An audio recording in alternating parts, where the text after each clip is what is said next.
Assalamualaikum warahmatullahi wabarakatuh. Perkenalkan, saya Muhammad Nur Sadri, mahasiswa PJJ Manajemen Universitas Cyber Asia. Sehubungan dengan UTS Manajemen Risiko, di sini saya akan mereview salah satu jurnal tentang efektivitas manajemen risiko yang diterapkan di sektor perbankan.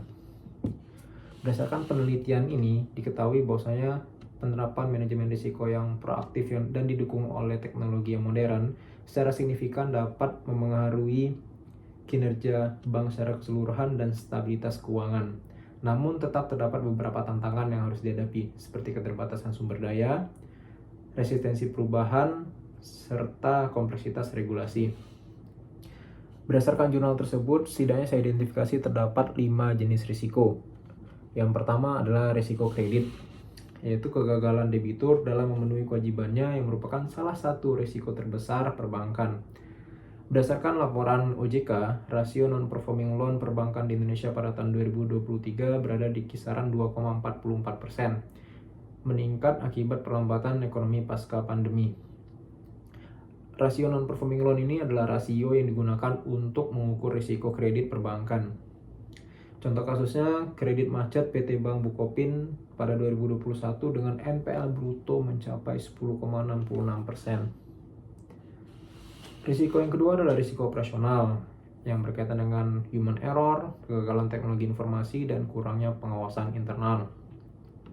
Berdasarkan survei Global Risk 2023 yang dilakukan oleh PwC, ditemukan bahwa sekitar 72% berbagai organisasi termasuk perbankan di kawasan Asia Tenggara menghadapi risiko operasional. Contoh kasusnya pada tahun 2021, pegawai BCA salah melakukan setoran clearing ke nomor rekening salah satu nasabah. Ini berarti human error. Kemudian risiko yang ketiga adalah risiko likuiditas yang berkaitan dengan kewajiban jangka pendek. Jadi ketidakmampuan bank untuk memenuhi kewajiban jangka pendek akibat pengelolaan kas yang buruk atau fluktuasi pasar. Pada tahun 2008 terjadi krisis keuangan global yang mana bank yang memiliki loan to deposit rasio sebesar di atas 100% menghadapi tantangan likuiditas akut. Pada tahun tersebut terdapat salah satu kasus yang paling populer, yaitu kasus Bank Senturi yang kolaps karena ketidakmampuan memenuhi kewajiban likuiditasnya. Kemudian risiko yang keempat adalah risiko reputasi yang berkaitan dengan nama baik yang dapat diakibatkan oleh insiden keamanan cyber, kegagalan manajemen krisis, atau layanan yang buruk yang dapat merusak kepercayaan nasabah dan pemangku kepentingan. Berdasarkan situs Thrift My Way, jadi situs ini merilis survei yang berkaitan dengan reputation management valuation statistik yang menunjukkan 87% responden menyatakan reputasi merupakan risiko terbesar terhadap suatu brand. Contoh kasusnya adalah kebocoran data nasabah Bank J-Trust Indonesia pada tahun 2021 yang tentunya dapat mencoreng reputasi bank bersangkutan. Kemudian risiko terakhir adalah risiko kepatuhan. Bank HSBC pernah dikenakan denda lebih dari 1,9 miliar US dollar karena gagal mematuhi peraturan anti pencucian uang. Contoh lainnya, Bank Bukopin pada tahun 2020 gagal memenuhi ketentuan rasio modal minimum atau Capital Adequacy Ratio CAR sebesar 8% yang ditetapkan oleh OJK. Hal ini mengakibatkan bank bersangkutan ditempatkan di pengawasan khusus yang tentunya mengurangi kepercayaan investor. Nah, dari berbagai risiko tersebut dapat dievaluasi mitigasi risiko yang dapat diterapkan untuk masing-masing risiko yang ada. Yang pertama, risiko kredit dapat dimitigasi dengan credit scoring berbasis AI seperti yang telah diterapkan oleh Bank CIMB. Hasilnya, penurunan jumlah kredit bermasalah atau non-performing loan-nya turun. Segmen konsumer karena penilaian yang lebih akurat terhadap kemampuan bayar nasabah. Kemudian mitigasi yang kedua dapat dilakukan diversifikasi portofolio kredit seperti yang dilakukan Bank Danamon yang mendiversifikasi kredit ke sektor berbeda seperti UMKM, otomotif, dan agribisnis. Hasilnya, risiko kredit menurun selama pandemi karena paparan risiko yang tersebar. Kemudian yang ketiga adalah mitigasi berupa program penjaminan kredit seperti yang dilakukan oleh Bank Maybank Indonesia yang bekerja sama dengan lembaga penjamin seperti Askrindo dan Jamkrindo. Hasilnya dapat meningkatkan aksesibilitas kredit bagi pelaku UMKM tanpa meningkatkan risiko yang signifikan terhadap bank. Kemudian mitigasi terhadap risiko operasional dapat dilakukan dengan IT Risk Management Framework seperti yang dilakukan oleh Bank BCA yang menggunakan Operational Risk Management System.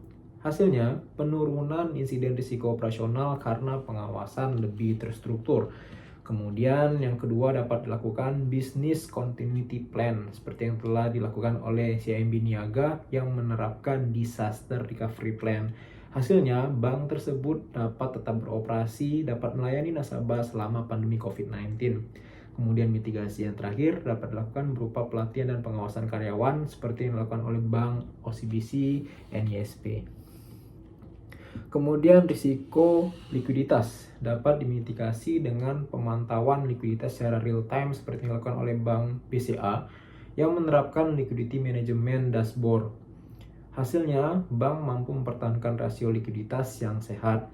Kemudian, mitigasi yang kedua, penempatan dana di instrumen likuid seperti yang dilakukan Bank Permata yang menempatkan sebagian besar dananya di sertifikat Bank Indonesia dan obligasi pemerintah. Kemudian yang ketiga, kerjasama dengan Bank Indonesia seperti yang dilakukan oleh Bank OCBC dan ISP, memanfaatkan fasilitas repo, yaitu transaksi repurchase agreement, pembelian obligasi dengan perjanjian harus dikembalikan dalam jangka waktu tertentu. Hasilnya, bank mampu menjaga operasional tanpa perlu melakukan likuidasi aset non-liquid.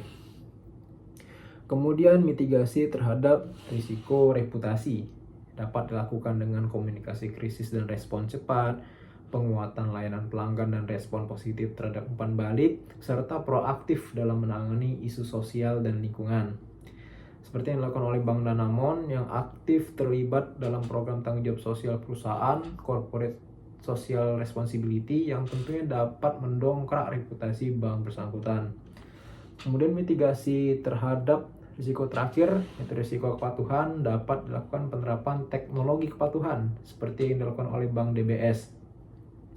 Hasilnya mengurangi waktu untuk mengidentifikasi transaksi mencurigakan. Kemudian yang kedua, audit internal dan eksternal seperti yang dilakukan oleh Bank Standard Chartered yang melakukan evaluasi program ABC, Anti-Bribery and Corruption. Kemudian yang ketiga, pelatihan karyawan seperti yang dilakukan oleh Bank HSBC yang melakukan pelatihan kepatuhan berbasis e-learning kepada karyawan dengan fokus AML, anti-money laundering, dan CFT, countering the financing of terrorism. Nah, berdasarkan risiko dan evaluasi mitigasi tadi, di sini terdapat rekomendasi inovasi atau pendekatan baru yang dapat saya tawarkan. Yang pertama, tentunya manfaatkan teknologi yang semakin berkembang, seperti teknologi AI dan machine learning, seperti yang telah diterapkan oleh Bank DBS Singapura yang menggunakan algoritma machine learning.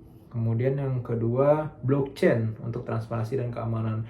Jadi, apabila terdapat suatu transaksi, pihak yang menerima pembayaran dapat saja mengaku belum menerima pembayaran, padahal pembayaran sudah dilakukan. Nah, hal ini tentu memerlukan pihak ketiga untuk sebagai validitas.